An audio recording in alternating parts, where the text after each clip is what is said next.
Bienvenidos a El Otro Partido, un espacio donde a partir de hoy hablaremos con leyendas del mundo del deporte, del juego que no se ve, el de la mente, las emociones y la vida más allá del marcador. Hoy arrancamos este viaje con una figura, una persona que es, diría que un mentor para mí. No solamente fue campeón del mundo, sino que convirtió el fútbol en una nueva forma de pensar. Jorge Valdano fue jugador, entrenador, directivo, sigue siendo comentarista y además es un observador lúcido del alma del juego. Con él vamos a hablar hoy del talento, de la importancia de desarrollar la inteligencia emocional, del silencio que deja el vestuario y del desafío más grande de todos, que yo creo que es el de ganar por dentro. Jorge, muchas gracias por estar hoy conmigo abriendo este primer episodio, es un honor para mí. Y un placer para mí. Ha sonado todo muy interesante, tal y como lo has planteado. Vamos a demostrarlo ahora. Eso es. Jorge, eres un mago dejando por el mundo frases célebres, así que me gustaría partir de algunas que has mencionado en alguna ocasión. La más importante es la de el fútbol es un estado de ánimo. Dijiste también que el talento te hace destacar, pero la inteligencia emocional te hace durar. Y en paralelo has dicho que un vestuario está lleno de chicos de 20 años con más fama que madurez. Así que empezando por aquí, ¿crees que el fútbol de hoy sigue desatendiendo el entrenamiento mental del jugador? Cada vez menos. Y además los protagonistas, los jugadores, cada vez están más interesados en la mente. Hay algo de respuesta a la agresividad de las redes en esta nueva intención de protegerse a través de terapeutas, ¿no? Yo tengo un programa de entrevistas, como tú sabes, llevo, no sé, aproximadamente 80 entrevistas hechas en los últimos 10 años y en esta última temporada hay un elemento común y es que prácticamente todo, yo diría el 90%, ha pasado o por un coach o por un psicólogo, han hecho terapia, ¿no? Algunos de ellos para defenderse de la agresividad de las redes, donde se meten de una manera un poco frívola para mi manera de pensar. Lo que pasa es que hay un negocio también que tienen que atender en ese lugar, pero el fútbol, que es un territorio eminentemente emocional, exagera en los insultos incluso, ¿no? Y bueno, todo eso deja algunas huellas, deja algunas víctimas y de alguna manera hay que defenderse, ¿no? Pero entiendo que sea cual sea la razón, es un paso que los futbolistas tenían que dar para relacionarse con su profesión de una manera más natural y se está logrando. Cada vez hay más conciencia de que este es un juego que empieza en la cabeza y luego baja a los pies, ¿no? Teniendo esto en cuenta, Jorge, tú que conoces el terreno desde diferentes perspectivas, ¿qué pasa cuando te exigen ser tan fuerte en el campo, pero no estás emocionalmente preparado para eso? Bueno, se quedan muchos en el camino precisamente por no estar preparados para eso, ¿no? El fútbol ha creado hasta sus frases, jugadores de entrenamiento y jugadores de partido, ¿no? Hay jugadores que los ves entrenar y no te parecen tanto, y en los partidos parecen crecer, ¿no? Como algunos artistas que a los que ves personalmente y te parecen pequeñitos, no te imponen su figura y los ves en el escenario y son gigantes, ¿no? Bueno, con los futbolistas pasa lo mismo y al revés. Hay jugadores que en los entrenamientos te entusiasman y la competición los reduce, ¿no? Y eso tiene que ver con el ambiente. Entiendo que hay que repasar algunos conceptos. La palabra ego en el fútbol parece que está condenada, ¿no? ¿Cómo se hace para administrar tanto ego?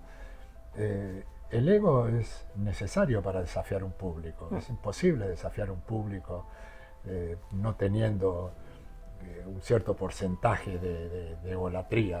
O sea, porque al público hay que desafiarlo y eso solo se hace si uno está muy fuerte mentalmente, se siente muy seguro de sí mismo, ¿no?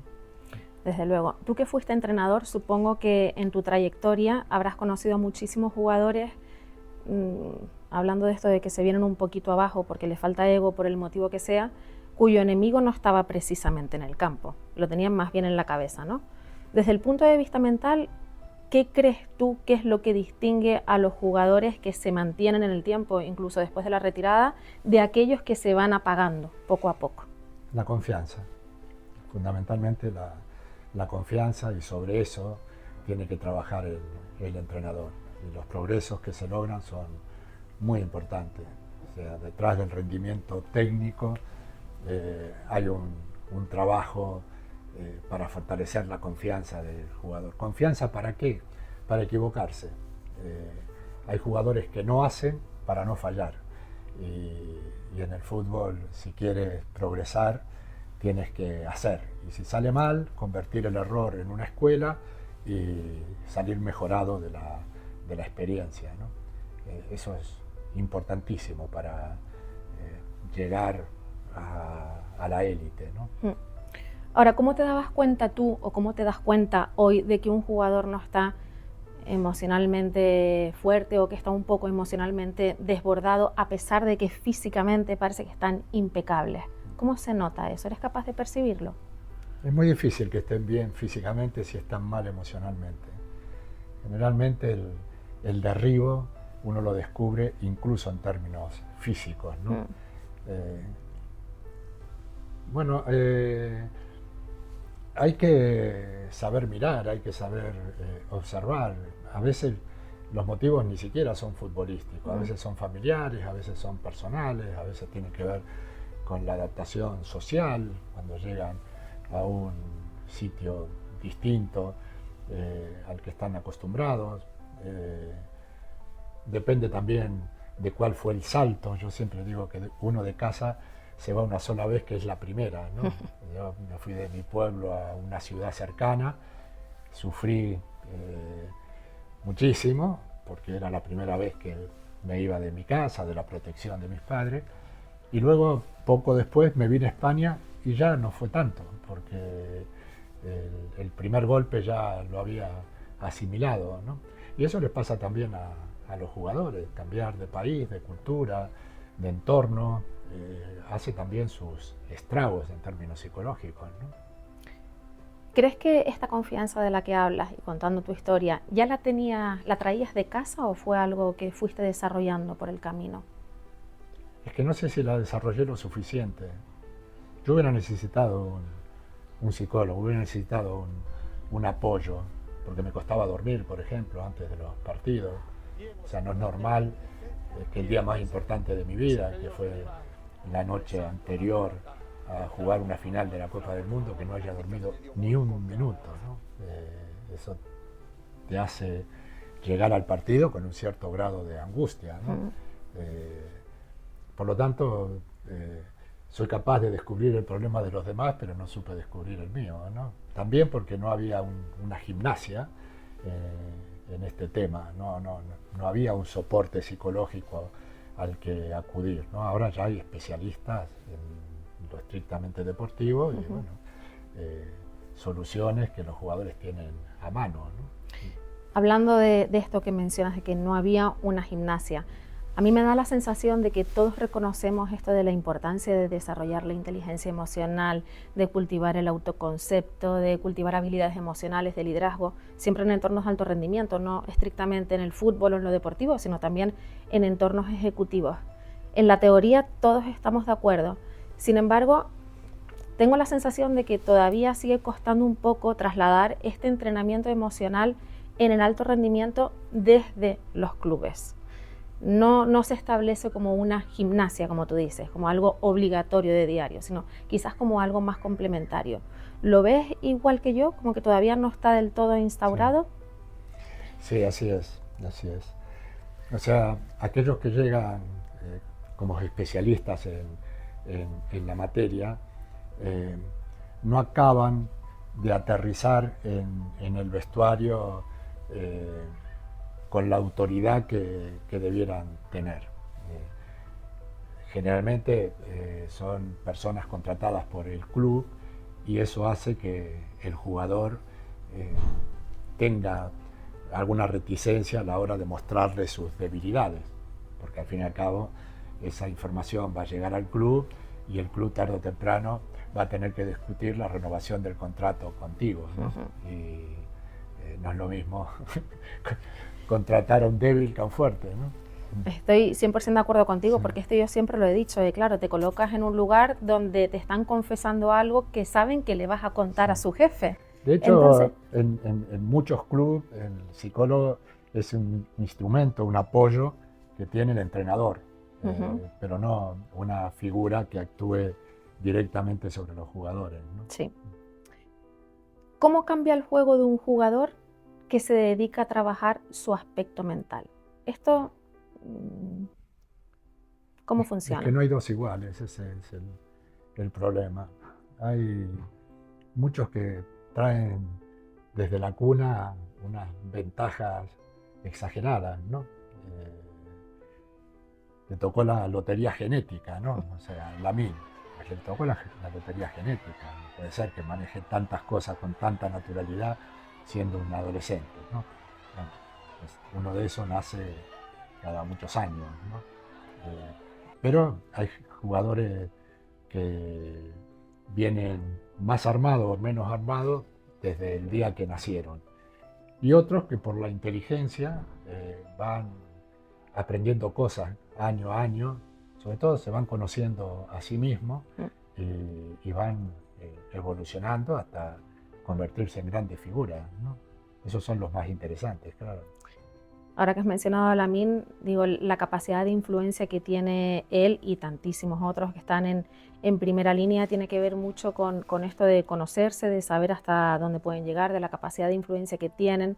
Está conectado con el rol social que tiene el fútbol y los jugadores. ¿Tú crees que ellos son conscientes del poder que tienen fuera de la cancha? No, en absoluto. En absoluto. No tienen ni una idea aproximada del poder que tienen. Yo recuerdo cuando le hice la entrevista a Leo, a Messi, que al final le pedí que le mandara un mensaje a mi hermano. Mi hermano es una persona muy, muy seria, que estuvo en el mundo de la empresa, de la política, una de estas personas que dan la sensación de que no le entran muchas balas emocionales, ¿no? En ese momento estaba mi hermana atravesando una situación de salud muy, muy delicada, ¿no?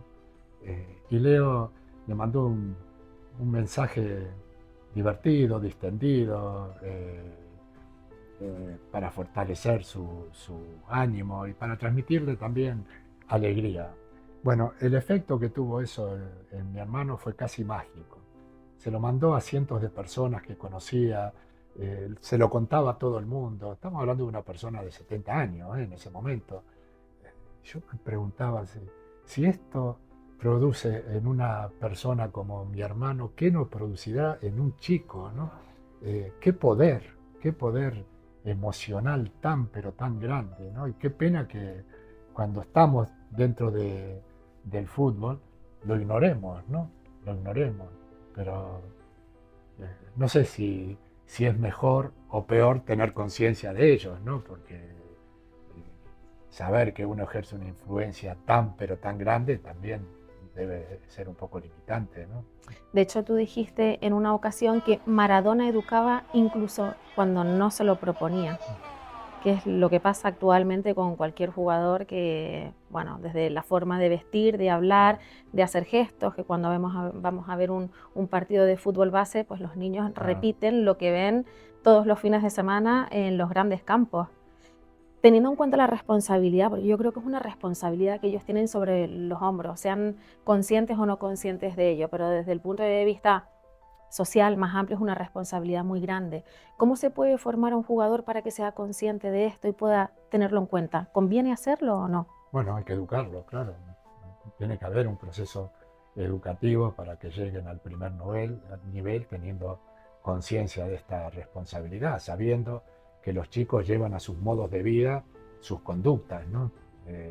no solamente el peinado ni las botas que se ponen, sino su manera de ser. Eh, Eso sí que implica una responsabilidad.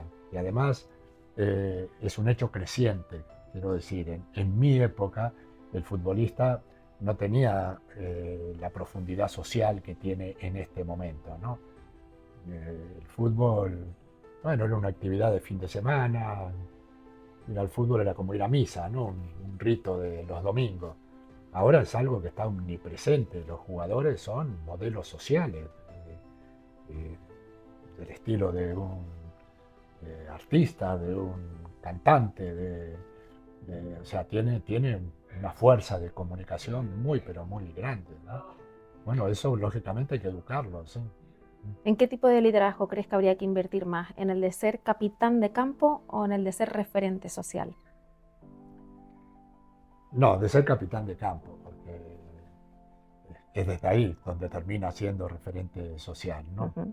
Empecemos desde el comienzo. Por lo pequeño, ¿no? Sí, bueno, por lo esencial, por lo que le va a permitir al jugador vivir de su pasión, ¿no? Que ese es un privilegio muy, muy grande. Siempre he dicho que vivir del fútbol es como prolongar la infancia, ¿no? Es vivir de un juego, es Ujú. algo maravilloso. Creo que es justo que se termine relativamente pronto, ¿no? Yo siempre he envidiado a los artistas porque, bueno, viven de lo suyo durante toda la vida. Nosotros no, nosotros con 30 o 30 y pocos años tenemos que abandonar esta pasión, ¿no? Mejor dicho, la pasión nos abandona a nosotros. Ahora vamos a llegar a esto del legado y el momento de la retirada, pero no quiero dejar pasar otra frase que dijiste, que fue que el fútbol es una escuela de vida, pero solo si estás dispuesto a aprender. Nosotros que estamos del otro lado, tú ya fuiste jugador, fuiste entrenador, has pasado por diferentes etapas, sigues siendo un hombre del fútbol, tú dices que futbolista nunca se deja de ser, pero ahora estás del otro lado de la barrera y además muy vinculado al mundo educativo y formativo. ¿Qué podemos hacer los que estamos de este lado, del otro, para potenciar el liderazgo de un jugador, de que sea consciente de las habilidades que tiene, que yo creo que muchas veces no son conscientes de las habilidades que desarrollan? Sí, eso es verdad. El fútbol enseña mucho, ¿eh? Mm. Desde que uno es muy, muy pequeño, te va ajustando el sistema de comunicación infantil, porque te va relacionando con el otro, que es el rival, con tus compañeros, con los que tienes obligaciones, con el esfuerzo, que es imprescindible cuando se juega al fútbol. En todo eso hay aprendizaje inconsciente, ¿no? O sea, el jugador aprende sin saber que está aprendiendo. Ujú. Eh, el problema ahora es de accesibilidad, o sea, el jugador está tan protegido que llegar a él es complicadísimo. Y la gente que lo protege no siempre está interesada en la maduración o en la mejora intelectual del jugador, ¿no? Y eso es un grave problema. Sí, de Y hecho, además que los clubes eh, están muy interesados en el presente del jugador, o sea, en el rendimiento inmediato, que el domingo se salga, ¿no? Y los procesos educativos se miden en lustros. Bueno, eso es muy complicado que interese a un directivo, ¿no? bueno, de hecho el fútbol yo digo que es una burbuja irreal, es una burbuja maravillosa, pero hay tantos intereses cruzados como buen negocio que es, que a veces se pierde un poco hasta la autenticidad, ¿no? Dentro del campo no, ¿eh? Cuando uno se mete ahí a jugar al fútbol, el dinero no juega ningún papel. Nadie que esté perdiendo un partido piensa en la prima que está dejando de ganar. O sea, ahí adentro la presión de la gente, las emociones, el placer de jugar, el deseo de no equivocarte, para no hacer el ridículo, todo eso eh, está por encima del negocio, muy por encima del negocio, ¿no? Ahora, durante la semana sí que el negocio cada vez está ocupando un mayor lugar, ¿no? En alguna ocasión creo que te escuché decir algo así como que el jugador está rodeado de aduladores hasta el momento en que el vestuario se apaga, que en ese momento a veces sucede que el jugador se apaga también. ¿Existe una desconexión tan grande de la realidad al estar ahí? Sí, sí. Es que hay mucha gente que rodea al jugador y todos viven del jugador. De manera que es muy difícil que tengan un espíritu crítico porque están poniendo en peligro su trabajo. Entonces la adulación ayuda a mantener la relación. Pero claro, estamos empeorando al hombre, ¿no? Y eso sí que es un problema. O sea, en la educación tiene que haber sentido crítico, si no, no hay educación. ¿Qué señales viste tú viste más bien en tu etapa como entrenador en jugadores que ya eran campeones pero que no sabían quién eran fuera del campo? ¿Quiénes eran? Bueno, yo creo que ninguno sabemos exactamente lo que representamos para la sociedad, ¿no? Vivimos de una pasión, pretendemos hacer una vida normal, aunque no seamos normales, aunque solo sea porque la gente te mira, pero no sé quién tiene una verdadera conciencia social. Hay casos de tipos admirables. Se me ocurre ahora, por actualidad, Oscar Marcos, ¿no? Que sabemos que hace durante la semana acciones relacionadas con ONG, en donde solo la discreción lo ha mantenido al margen a lo largo de toda su vida, pero lo hizo de una manera frecuente, ¿no? Bueno, pues gente así es muy difícil de encontrar, ¿no? El fútbol te saca de la realidad, ¿no? Y eso es un problema. O sea, ese es un problema que, llevado al extremo, termina atentando contra la profesionalidad, ¿no? De hecho, alguna vez creo que te escuché decir que ganar sin saber quién eres, quién sos, habrás dicho tú, también es una forma de perder. Sí, conviene tener conciencia de quiénes somos, de lo que representamos, y a veces te lo tienen que recordar, ¿no? Mira, te voy a contar una anécdota. En el Mundial del 86, nosotros vivíamos de una forma bastante precaria. El entrenador entendía que, que una vida sacrificada daba como producto un jugador sacrificado, ¿no? Entonces, bueno, la ropa no era nueva, las instalaciones en donde nos hospedábamos eran muy normales. Después de los partidos teníamos que recoger la ropa sucia, meterla eh, en unos cestos y llevarlo al autobús nosotros. Era un buen ejemplo social. Ver a Maradona llevando ropa sucia, pues está bien, es un buen mensaje social, ¿no? Pero un día, estando en la concentración, llegan a visitarnos jugadores de Italia, ¿no? Que jugaban con Diego, entre otras cosas. Y venían impecables, venían todos de Armani, de arriba abajo. Y cuando lo vimos, pues la verdad que nos sentimos muy poca cosa, ¿no? Y cuando se fueron, hicimos una reunión reclamando mejores condiciones, ¿no? Y el entrenador redujo todo eso de una manera muy sencilla. Y dijo, miren, ellos representan a un país europeo que es líder en la moda y son representantes de un país. Nosotros representamos a un país en crisis permanente, en decadencia. Y yo me acuerdo que le dije, bueno, pero yo estuve en el Mundial del 82 y vestíamos impecable. Me dijo, mira, yo en el 82 tenía 3 trajes, ahora tengo uno solo, porque las cosas han empeorado. Y está bien, o sea, el sentido común te ayuda a entender a quién estás representando. Tú eres el jugador de la selección de un país que tiene problemas. Bueno, pues entonces no pretendas vivir en unas condiciones que superen la media de ese país, ¿no? La repercusión de la inflación de Argentina llegaba hasta ahí, ¿no? Hasta ahí, claro, hasta las equipaciones. Más allá de la anécdota, a un chico de hoy que cada vez además despuntan más pronto, con 16, 17, 18, 19 años, ¿qué le dirías para que no gane a costa de perderse?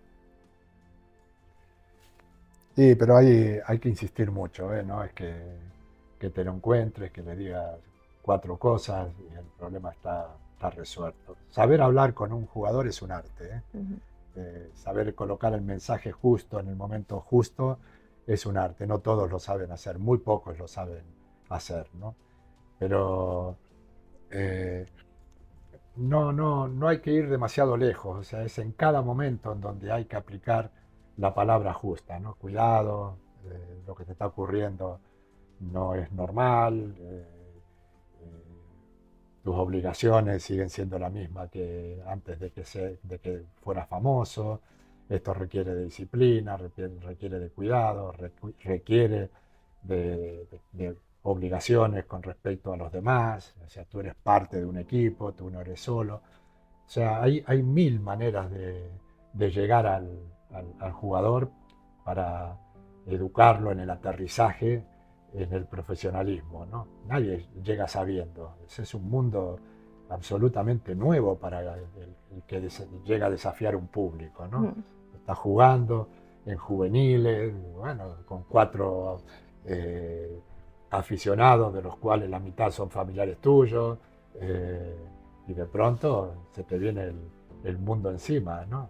Bueno, pues ahí tiene que aparecer el personaje que coloque la palabra justa. Generalmente es un familiar, el que se anima a contar la verdad, digamos, ¿no? El que cuando haces una estupidez te dice estúpido, ese tiene que ser preferentemente un hermano, un padre, una madre, ¿no?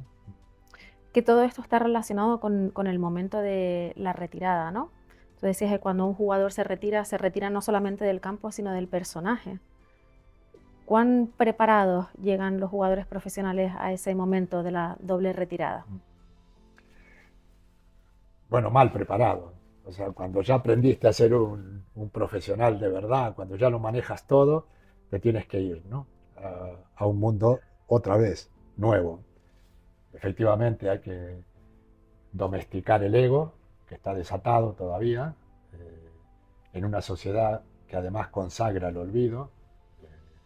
Muy rápidamente dejas de ser el gran personaje que te creías, pierdes un poder adquisitivo muy grande, porque en ningún sitio vas a ganar tanto dinero como has ganado como jugador, pierdes por supuesto los privilegios de la fama y sobre todo la rutina tan agradable de encontrarte con amigos para jugar al fútbol todas las mañanas, con un cierto nivel de exigencia, pero una profesión que te regala placer todos los días, ¿no? Aire libre, una pelota con la que jugar, todo eso se termina de un día para otro, ¿no? Y hay algo muy curioso, y es que a lo largo de la carrera nunca hablamos del final, nunca. Cuando tú te reúnes con amigas, no hablas de la muerte, ¿no? Es un mal tema. A veces sí. Sí. Porque soy muy avanzada, pero generalmente es un tema que no es muy atractivo, ¿no? Y hablar del día después de que se termine esta fiesta tampoco es un buen tema. Y no se habla, le escapamos a esa especie de amenaza que se nos viene encima, ¿no? Ahora, ¿qué pasaría si en vez de tener esa perspectiva de esta situación, fueran conscientes de lo que decía antes, de todas las habilidades desarrolladas o que desarrollan a lo largo de su carrera deportiva y que son transversales a cualquier otro mundo, de comunicador como tú, en el mundo de los negocios, de la empresa, de la formación? Pero el hecho de no tener en cuenta de que esto se acaba, quizás es una pérdida de talento por el camino y además da lugar a muchos problemas luego, porque los datos demuestran la cantidad de jugadores que se arruinan, no solamente en lo económico una vez retirados del mundo del fútbol, sino en lo personal, en lo familiar, en todo.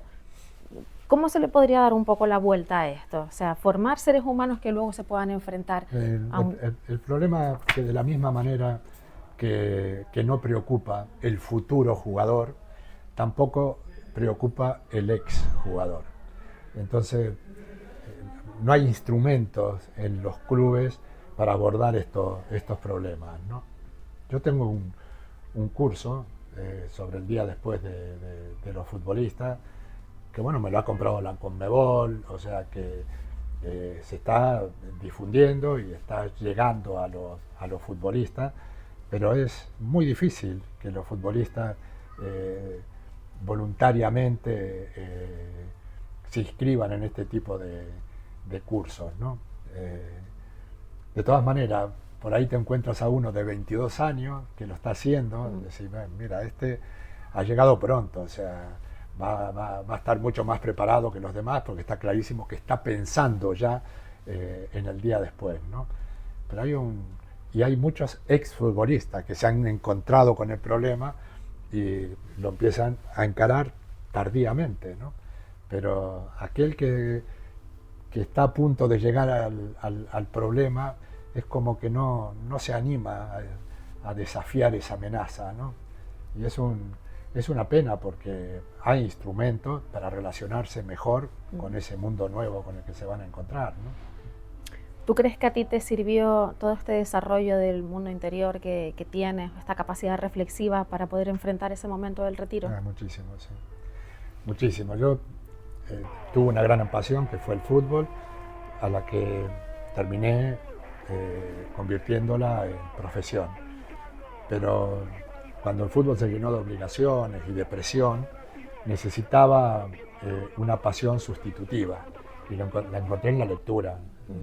Yo he sido un muy buen lector, soy todavía hoy un muy buen lector. Yo le dedico horas a la lectura, todavía horas, y es por placer, no es por interés, ¿no?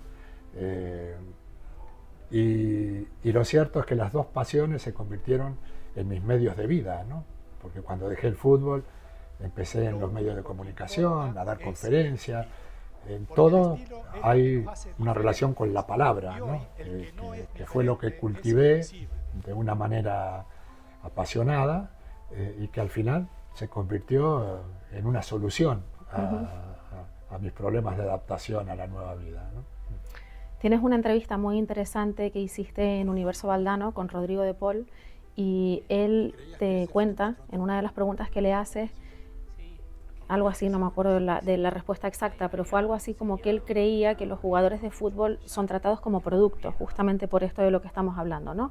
De que durante estos años se exprimen y luego, bueno, llega el momento de la retirada y ya nadie se acuerda de ellos. Entonces él en la entrevista dice que considera que si el entorno invirtiera un poco más en desarrollar habilidades emocionales, inteligencia, pensamiento crítico, todas estas cuestiones relacionadas con lo que tenemos dentro de la cabeza, pues quizás todos estos problemas del después no sucederían.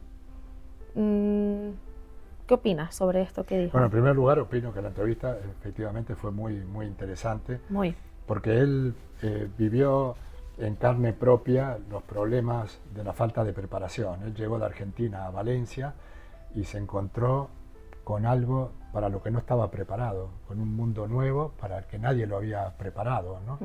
Es un salto mortal venir de Argentina a Europa, ¿no? Y además parecía en aquella entrevista comprometido a volver a Argentina y hacer algo para instruir a estos chicos que sueñan con llegar a Europa, pero llegan a Europa sin prepararse, ¿no? Él se fue del Valencia, no sé si se fue a Italia, pero la cuestión es que tuvo que regresar a Argentina, resetearse, y en el segundo intento ya mostró otro nivel, ¿no? Pero si la persona no está preparada, el jugador tampoco lo está. Eso vino a decir en aquella entrevista, ¿no? También hasta en su lenguaje se notaba que había un terapeuta detrás, ¿no? En todo caso coincido, fue una muy buena entrevista, ¿no?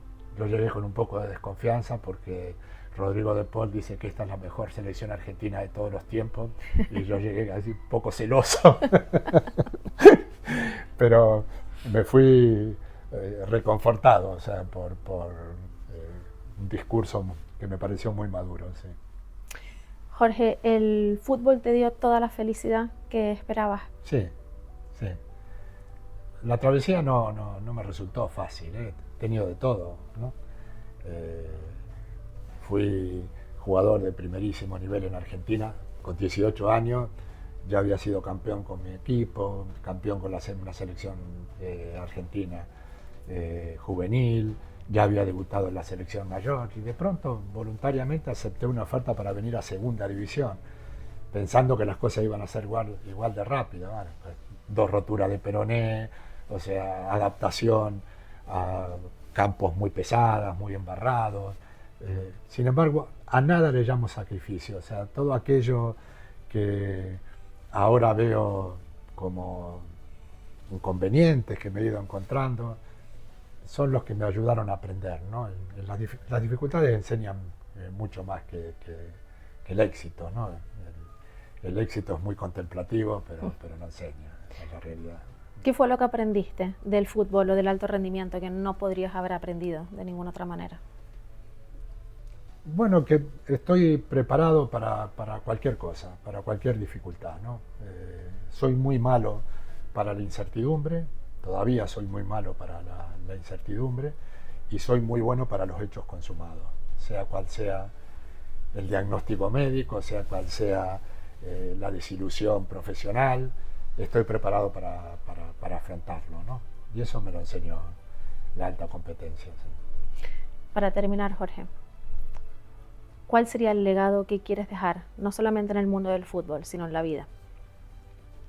Nunca lo pensé. No creo que esté dotado para dejar un legado, ¿no?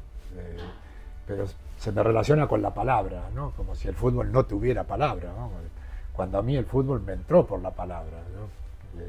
Que nací en un pueblo pequeño, cuando todavía no tenía ni siquiera una televisión. La televisión entró en mi casa cuando yo tenía 15 años. Entonces el fútbol me entraba o por la radio o por una revista llamada El Gráfico, que era una biblia del deporte, ¿no? Entonces para mí el fútbol sin la palabra es muy poca cosa, y me ha acompañado la palabra toda la vida, ¿no? Por eso me sorprende tanto que a la gente le extrañe que un futbolista tenga el don de la palabra, ¿no? Pero últimamente he descubierto que mi vida está llena de para, ¿no? Soy muy humilde para ser argentino, soy muy intelectual para ser futbolista. Estoy bien físicamente para la edad que tengo, pero siempre hay un para de por medio que me aprieta el freno, ¿no? Pero siempre te dejan en buen lugar, el para, bueno, ¿no? más o Siempre menos, te dejan en buen lugar. Sí. Pero bueno, sin el para estuviera mejor, ¿no? Qué bien estás, ya está, quédate ahí. Qué humilde eres, bueno, quédate ahí. Se dice siempre, no aclares que oscurece, ¿no? Exacto. Vamos a empezar a aplicar esto. Exacto. Yo creo, Jorge, que cada vez que te escuchamos, que hablamos hoy aquí o que te vemos en cualquier otro sitio, nos dejas lecciones de vida que son un legado para todos. Bueno, y gracias. Otra vez en esta conversación nos vuelves a mostrar que el fútbol es una etapa más de la vida, pero que hay otro partido que es más silencioso, quizás, que se juega en lugares más profundos, quizás donde no todo el mundo mira, pero eso no quiere decir que no sea tan importante como lo que se Por ve. eso le llamo el juego infinito, porque en primer lugar, a cualquier hora del día se está jugando un partido de fútbol. O sea, en algún lugar del mundo se está jugando a cualquier hora un partido de fútbol, ¿no? Pero además enlaza las emociones con la experiencia, con lo racional. El fútbol parece interminable, ¿no? O sea, es un mundo del que podemos debatir horas. ¿Sí? La vida misma. La vida misma, eso es. Gracias, Jorge.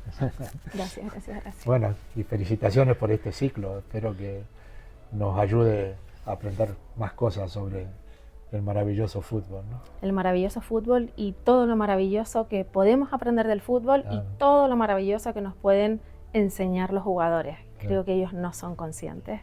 Bueno, pues hay que descubrirlo. Ahí tenemos que descubrirlo. Eso es. Gracias, Jorge.